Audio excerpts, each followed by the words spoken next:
yung senior high school lang? 6. Ilan yung junior high school with senior high school? 16. Ilan yung kinder to grade 12? 1. Total of 89. So ngayon, kung pipindutin mo siya ulit, babalik siya sa dati niyang setup, yung combined, yung public at private. So kung pipindutin mo naman si private, lalabas lang yung data ng private. You could simply select it here din sa ating selector kung gusto nyo.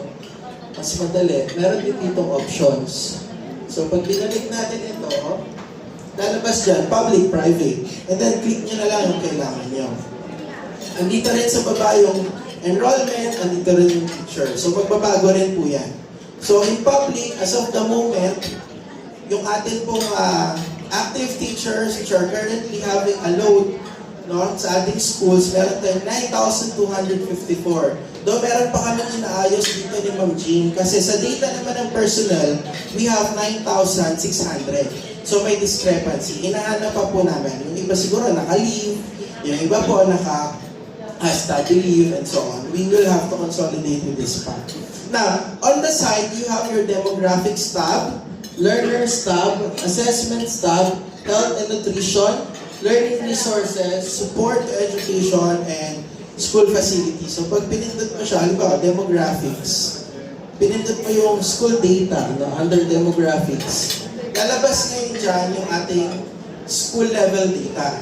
So dito sa school level data na ito, since that, as of the moment, I am discussing this, under planning and research section, ano ba yung main data concerns ng planning and research section? Siyempre, nandiyan yung data ng mga school, kung sino yung principal, anong size, so on, so on. Mag-sample tayo ng isa. Kanina, tinawag ako ni Sir Warren. Sabi ni Sir Warren, Sir Jazz, ano ba yung data natin sa school na to? So, kinuha ko yung tablet, pinakita ko sa kanya, then we tried. Namili tayo ng isang school. Let's say, for example, Caloocan City Business High School. Pag pinindot mo po si CCBHS, lalabas niya dyan yung data natin sa CCBHS. We will have the curriculum, secondary. In planning perspective, pag sinabi nating secondary, junior high school plus senior high school. Pag nilagay lang natin dyan, junior high school, yun lang meron sila. Senior high school, yun lang.